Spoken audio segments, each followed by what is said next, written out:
Property tax को लेकर सरकारी अधिकारी भी प्रेस कॉन्फ्रेंसेस कर रहे हैं। सरकार भी अपनी तरफ से हैंडआउट जारी करके प्रॉपर्टी टैक्स की इंफॉर्मेशन आपको दे रही है, लेकिन उसके बावजूद बहुत सारे सवाल हैं जिनके जवाब आप लोग ढूंढ रहे हैं। एक सवाल आपका यह है कि प्रॉपर्टी टैक्स किस तरीके से देना है, यानी क्या प्रॉपर्टी टैक्स देने का तरीका यह है कि म्युनिसिपल कॉरपोरेशन के कुछ लोग मेरे घर आएंगे और मुझसे प्रॉपर्टी टैक्स मांगेंगे और मैं प्रॉपर्टी टैक्स उनको कैश में दूंगा, चेक काट के दूंगा, ड्राफ्ट में दूंगा, कैसे होगा? और प्रॉपर्टी टैक्स को लेकर लोगों के जहनों में यह भी सवाल है कि क्या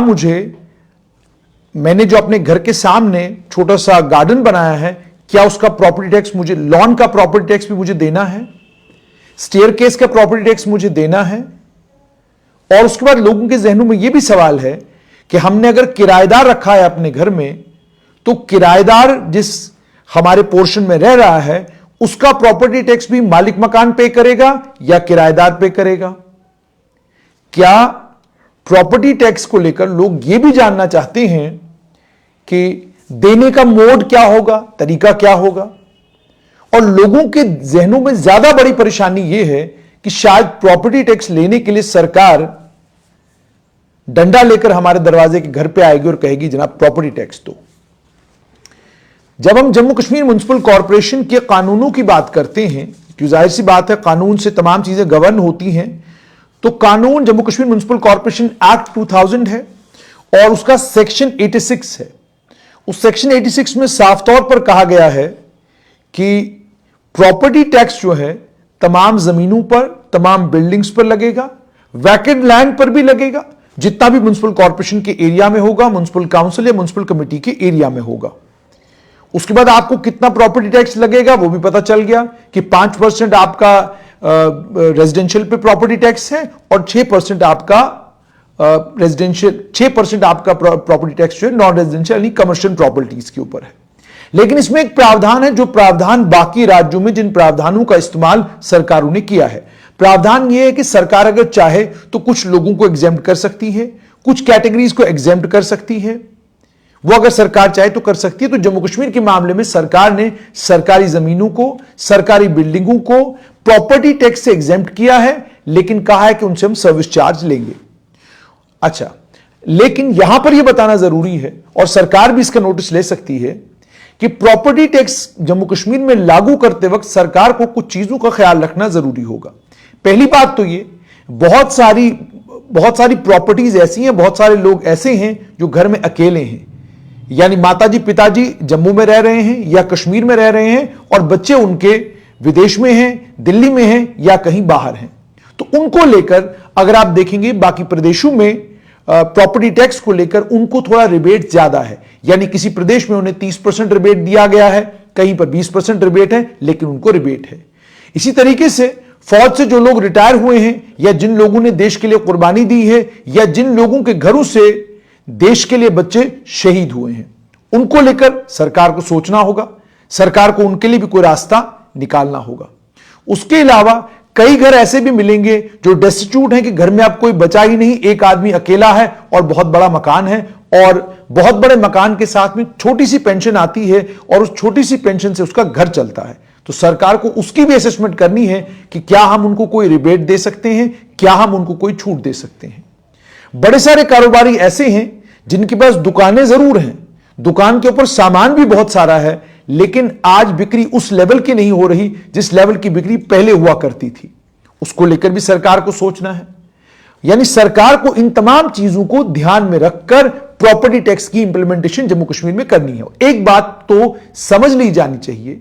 कि कारोबारी वर्ग हो, आम लोग हो, हर वर्ग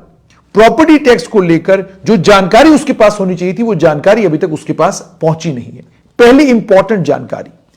प्रॉपर्टी टैक्स इनकम टैक्स की तरह आपने खुद एसेस करना है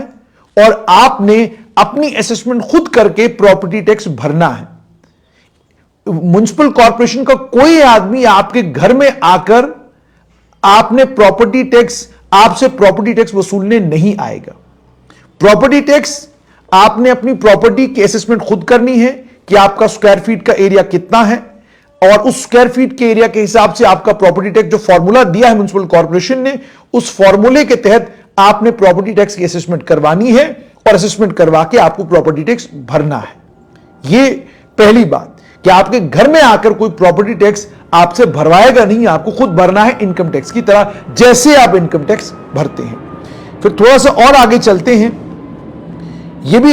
यूनिट एरिया के साथ किस तरीके से क्या फॉर्मूला है, वो फॉर्मूला ऑलरेडी म्युनिसिपल कॉर्पोरेशन की वेबसाइट पर भी आप लोगों को मिलेगा, आप वहां से उस कॉर्पोरेशन को, उस फॉर्मूले को देख सकते हैं। तो पहली बात, शहर में, कमिटीज में, काउंसिल्स में, कॉर्पोरेशन में सभी लोग ये समझे कि इनकम टैक्स जिस तरीके से आप भरते हैं वैसे ही आपको प्रॉपर्टी टैक्स भी खुद भरना है, अपनी असेसमेंट खुद करनी है। उसके बाद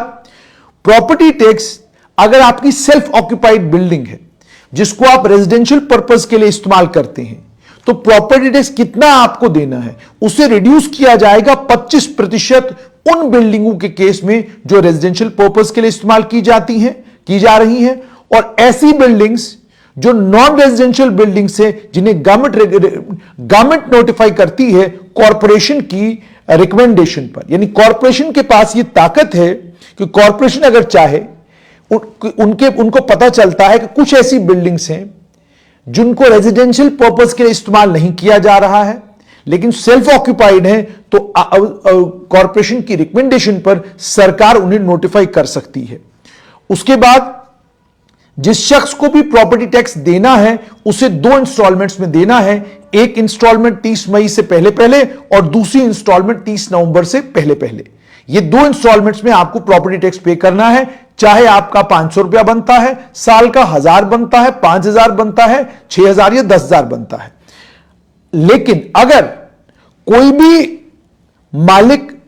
कोई भी ऑक्यूपायर, दोनों चीजें समझिएगा, एक ओनर कि आप मालिक हैं किसी मकान के और दूसरा ऑक्यूपायर यानी आप काबिज हैं किसी प्रॉपर्टी के ऊपर, दोनों केसेस में अगर आप, और दोनों को प्रॉपर्टी टैक्स पे करना है। सरकारी जमीनों पर अवैध कब्जा करके अगर किसी ने मकान खड़ा किया है उसे भी प्रॉपर्टी टैक्स देना है, तो आप प्रॉपर्टी टैक्स एक इंस्टॉलमेंट में देते हैं। तो अगर आप ऐसा करते हैं, प्रॉपर्टी टैक्स की रिटर्न आप फाइल करते हैं और साल का प्रॉपर्टी टैक्स आप जो है 1 महीने के अंदर, साल के शुरुआत में ही आप पे करते हैं, तो आपको 10% उसमें छूट मिलेगी। 10% आपको प्रॉपर्टी टैक्स की रिटर्न जब आप फाइल करेंगे तो आपको रिबेट मिलेगी। उसके बाद थोड़ा सा और आगे चलते हैं, प्रॉपर्टी, और उसके बाद सरकार कॉर्पोरेशन की यहां पर भी कॉर्पोरेशन के पास ये ताकत है कि अगर प्रॉपर्टी टैक्स भरते वक्त लोगों को दिक्कत आ रही है तो कॉर्पोरेशन रिकमेंड कर सकती है सरकार को और कह सकती है कि आप टाइम लिमिट थोड़ा सा और बढ़ा दें। उसके बाद आगे एक और इंपॉर्टेंट चीज है, ये इससे पहले कि कोई मालिक या कोई काबिज रिटर्न अपनी भरता है तो उसको एडवांस में आधे साल का टैक्स कैलकुलेट करना है, या पूरे साल का अगर वो टैक्स कैलकुलेट करता है उसे इस बात का ख्याल रखना है कि वो टैक्स भरते समय ईमानदारी के साथ टैक्स की कैलकुलेशन करे। उसके बाद यह भी कहा गया है जितने भी मालिक हैं जिन्हें भी प्रॉपर्टी टैक्स भरना है, हर साल कमिश्नर को या किसी ऑफिसर को जिसको सरकार ऑथोराइज करेगी रिटर्न लेने के लिए, वो उसे अपनी प्रॉपर्टी रिटर्न फाइल करेंगे। जबकि सरकार ने यहां पर कहा है कि यह सारा ऑनलाइन होगा, कि आप ऑनलाइन ही अपनी रिटर्न फाइल करेंगे, जो ऑनलाइन रिटर्न जो कॉर्पोरेशन के पास जाएगी। तो जब ये 1 अप्रैल 2023 से सिलसिला शुरू होता तब जाकर पता चलेगा कि इसमें क्या होगा। उसके बाद यह भी कहा गया है कि लोगों की मदद करने के लिए गाइडलाइंस इशू करेगा कमिश्नर कि टैक्सेबल वैल्यू प्रॉपर्टी कितनी है, जैसे आजकल इशू की जा रही है। जो भी प्रॉपर्टी रिटर्न आप फाइल करेंगे उस प्रॉपर्टी रिटर्न को माना जाएगा कि यह आपने सेल्फ असेसमेंट की है, और किसी भी जगह अगर कमिश्नर को लगता है, किसी भी जगह एक्सेप्शनल केसेस में अगर सरकार को लगता है कि हमें असेसमेंट करनी है, हमने देखना है कि रिटर्न ठीक भरी है कि नहीं भरी है, जैसे इनकम टैक्स के मामले में होता है कि अचानक सरकार किसी वक्त आपके दरवाजे पर इनकम टैक्स के अफसर को भेजती है, वो आता है, चेक करता है और आपको कहता है जी आप तो इनकम टैक्स पूरा नहीं भरते हैं। इसी तरीके से म्युनिसिपल कॉर्पोरेशन में भी ऑफिसर को कहा जाएगा कि जनाब आप जाके देखिए ये रैंडम कोई 15 केस या कोई 20 केस या किसी ने शिकायत कर दी, तो उस बेसिस पर आपकी रिटर्न जो है उस रिटर्न को रीअसेस कर सकता है, रैंडम स्क्रूटनी उसकी हो सकती है। उसके बाद रैंडम स्क्रूटनी को लेकर यह भी कहा गया है कि रैंडम स्क्रूटनी के लिए जहां पर रिटर्न फाइल नहीं की गई है या रिटर्न फाइल की गई है उसमें असेसमेंट ठीक नहीं की गई है, तो उसके लिए सरकार ने एक प्रावधान बनाया है। उस प्रावधान में यह है कि आपकी स्क्रूटनी की जाएगी और अगर ऑक्यूपायर है या मालिक है या काबिज है, अगर वो ऑफिसर को अंदर आने नहीं देता है तो वो ऑनर को इंटिमेट करेगा, बताएगा, रिफ्यूजल को रिकॉर्ड करेगा और उसके बाद फिर वो क्या कहते हैं अपनी असेसमेंट करेगा। बिल्डिंग के केस में जिसको जहां पर लोग रहते हैं उसमें इस बात का ख्याल रखा जाएगा कि धार्मिक रीति रिवाज, सामाजिक रीति रिवाजों का ध्यान रखा जाएगा। उसके बाद यह भी कहा गया है, सबसे इंपॉर्टेंट चीज, जैसे मैंने आपको कहा कि बहुत सारे लोग ये सवाल पूछते हैं असेसमेंट को लेकर, असेसमेंट या रीअसेसमेंट को लेकर एक और इंपॉर्टेंट चीज ये थी कि जैसे मैंने आपको कहा कि अगर आप मान लीजिए रिटर्न ठीक नहीं भरते हैं और रीअसेसमेंट होती है और रीअसेसमेंट के वक्त पता चलता है कि आपने जो प्रॉपर्टी टैक्स भरा है वो गलत भरा है, तो रीअसेसमेंट के बाद जो रीअसेसमेंट कॉर्पोरेशन करती है, उस रीअसेसमेंट के बाद जितना भी आपका टैक्स बनेगा वो आपको 30 दिन के अंदर अंदर पे करना है। लेकिन अगर जो टैक्स रीअसेस किया गया है, जो टैक्स आपने भरा है उससे ज्यादा है, और ज्यादा भी कितना, 5% से ज्यादा है, तो जितना टैक्स आपने नहीं भरा है, एक तो वो टैक्स, उसके साथ में पेनल्टी जो आपको पड़ेगी, दुगना पेनल्टी आपको पड़ेगी उस टैक्स की जितना टैक्स आप भर नहीं रहे थे। और यह भी कहा गया है इंटरेस्ट के साथ आपको वो जो डिफरेंस होगा टैक्स पेड का, वो डिफरेंस आपको पे करना है और वो 12% फी साल के हिसाब से जो है वो कैलकुलेट किया जाएगा। यानी इसका मतलब ये कि अगर आप टैक्स ठीक नहीं भरते हैं तो उसकी पेनल्टी भी पड़ेगी और दुगना टैक्स भी आपको भरना, penalty of not less than 2 times of the tax, जितना टैक्स होगा उसका दुगना। उसके बाद इसमें भी प्रावधान है कि अगर आपकी रीअसेसमेंट हुई लेकिन आप उसको कबूलते नहीं, आप कहते हैं जी आपने रीअसेसमेंट की गलत की है, तो आप कमिश्नर को अपनी ऑब्जेक्शन भेज सकते हैं 30 दिन के अंदर अंदर, जब से आपको नोटिस मिलेगा। उसके बाद जो ऑब्जेक्शंस आएंगी उसको कमिश्नर देखेंगे और उन्हें कहा गया है कि आप उस ऑर्डर को, जो ऑलरेडी रिवाइज्ड ऑर्डर है, उसको कंफर्म करना चाहते हैं या आप उस ऑर्डर को, जो ऑर्डर उसको कंफर्म नहीं करना चाहते हैं, रिवाइज करना चाहते हैं रीअसेसमेंट को, तो वो 60 दिन के अंदर अंदर जो है ऑब्जेक्शन फाइल करने के बाद आपको करना है। उसके बाद इसमें एक और इंपॉर्टेंट क्लॉज जो बहुत सारे, मैंने कहा ना, जैसे बहुत सारे लोग जब सवाल पूछते हैं वो कहते हैं कि जनाब ये बताइए कि ये जो 3 साल का पीरियड है, जो प्रॉपर्टी टैक्स एसेस किया गया है, shall be subject to revision once in 3 years। जो प्रॉपर्टी टैक्स एसेस किया गया है, जो प्रॉपर्टी टैक्स आपके ऊपर लगाया गया है, इसकी रिवीजन, इसका बदलाव एक बार होगा 3 साल में, और by enhancing the tax by such percentage not exceeding 15%। अगर प्रॉपर्टी टैक्स बढ़ाया भी जाएगा तो 15% से ज्यादा बढ़ाया नहीं जाएगा। इसका मतलब यह नहीं कि 15% ही बढ़ाया जाएगा। मान लीजिए आज अगर 5% आप पे करते हैं, 3 साल के बाद, साल में एक ही बार इसकी बढ़ोतरी होगी, 3 साल में एक बार बढ़ोतरी होगी। तो यही वो ब्लॉक एयर था जिस ब्लॉक एयर की बात जो है principal secretary housing and urban development कर रहे थे। यह भी कहा गया है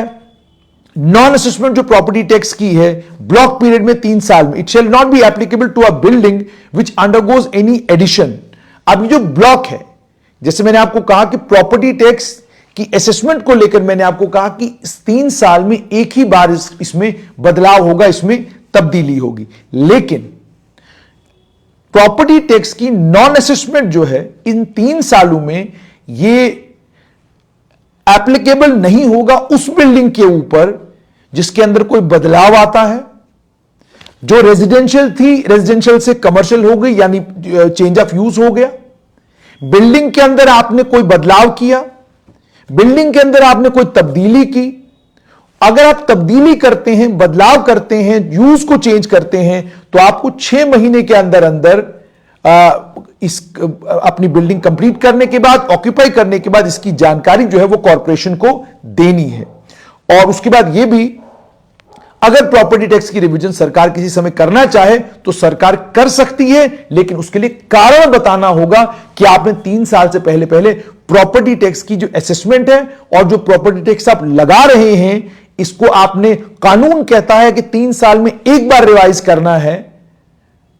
आप 3 साल में इसको दूसरी बार या तीसरी बार रिवाइज नहीं कर सकते हैं। उसके बाद जैसे मैंने आपको कहा कि सर्विस चार्ज तो लग गया है। उसके बाद एक और इंपॉर्टेंट चीज इसके अंदर है कि अगर कोई बिल्डिंग मुकम्मल तौर पर पार्टली डिस्ट्रॉय की गई या उसकी वैल्यू कम होती है, तो उसमें मालिक को, काबिज को बाज़ाब्ता तौर पर इन्फॉर्म करना होगा, म्युनिसिपल कॉर्पोरेशन को बताना होगा कि मैंने अपने इस बिल्डिंग के अंदर जो है वो कुछ बदलाव किए हैं। वो क्या क्या बदलाव किए हैं, वो सारे बदलाव जो हैं आपको बताने होंगे। उसके अलावा इसमें एक और प्रावधान है, कुछ और प्रावधान इसके अंदर बदले गए हैं, वो प्रावधान भी मैं आपके साथ शेयर करूंगा। उन प्रावधानों में सबसे इंपॉर्टेंट प्रावधान जिसको चेंज किया गया है वो प्रावधान है अपील कहां पर होगी। कि आपने टैक्स, आपके ऊपर जो टैक्स लगाया गया है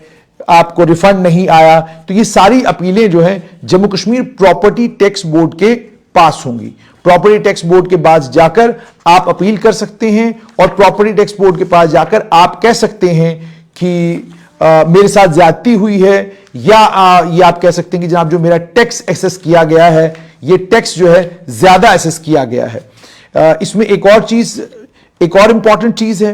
प्रॉपर्टी टैक्स जो है इसको लेकर जैसे कहा गया, इस प्रॉपर्टी टैक्स को लेकर एक और इंपॉर्टेंट प्रोविजन ये है कि अगर किसी जमीन के ऊपर, अगर आपने कोई जमीन जो है किसी किराएदार को दी है और 1 साल से ज्यादा का वक्त हो गया है और उसने उस जमीन के ऊपर कोई कंस्ट्रक्शन की हुई है, जो प्रॉपर्टी टैक्स उस मामले में होगा, उस जमीन को लेकर, उस बिल्डिंग को लेकर, वो किराएदार के ऊपर ही होगा। चाहे वो जमीन, वो बिल्डिंग या दोनों चीजें जो हैं वो किराएदार के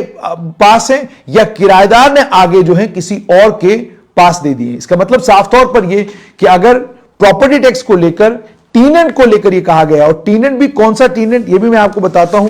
टीनेंट को लेकर property tax shall be primarily leviable and payable as follows. If the land or building is let upon the lesser, if the land of the building is sublet upon the superior lesser, if the land of the building is unlet upon the person in whom the right to seem the west। और उसके बाद टीनेंट का क्या मतलब है। टीनेंट को लेकर साफ तौर पर यह कहा गया है कि कोई भी वो शख्स जो किसी एक बिल्डिंग में रह रहा है, किसी एक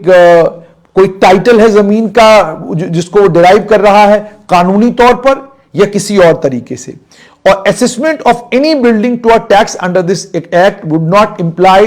or be proof of the fact that the building is an authorized one। इसका अगर आपकी बिल्डिंग का टैक्स, प्रॉपर्टी टैक्स लिया जा रहा है, इसका कतई भी मतलब यह नहीं है कि आपकी बिल्डिंग जो है वो ऑथराइज्ड है। इसका मतलब साफ तौर पर यह अनऑथोराइज्ड बिल्डिंगें भी जो हैं उनके ऊपर भी प्रॉपर्टी टैक्स लगेगा और आपको प्रॉपर्टी टैक्स जो है वो इस कानून के मुताबिक जो है वो देना पड़ेगा। तो ये तमाम वो चीजें थी कि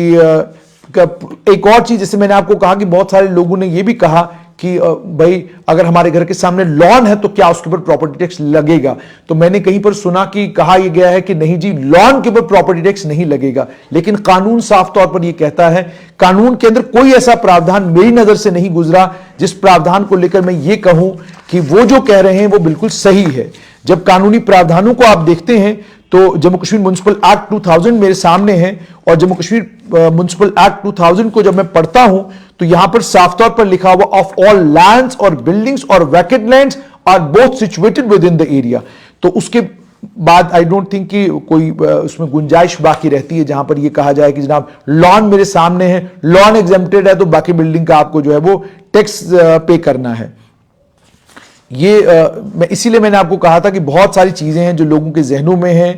और वो मैं कोशिश कर रहा हूं कि जो जो चीजें कानून के अंदर हैं वो तमाम चीजें आप तक पहुंचे और आपको पता चले कि आपको किस तरीके से टैक्स पे करना है। अगर टाइटल आप ट्रांसफर करते हैं तो अब आपको इन्फॉर्म करना है, और उसके अलावा सिर्फ इतना ही नहीं, अगर आप बिल्डिंग नई बनाते हैं, नई बिल्डिंग आप बना रहे हैं, एग्जिस्टिंग बिल्डिंग में कोई रिकंस्ट्रक्शन कर रहे हैं, बदलाव कर रहे हैं, कुछ भी कर रहे हैं, तो मान लीजिए रीऑक्यूपाई कर रहे हैं, तो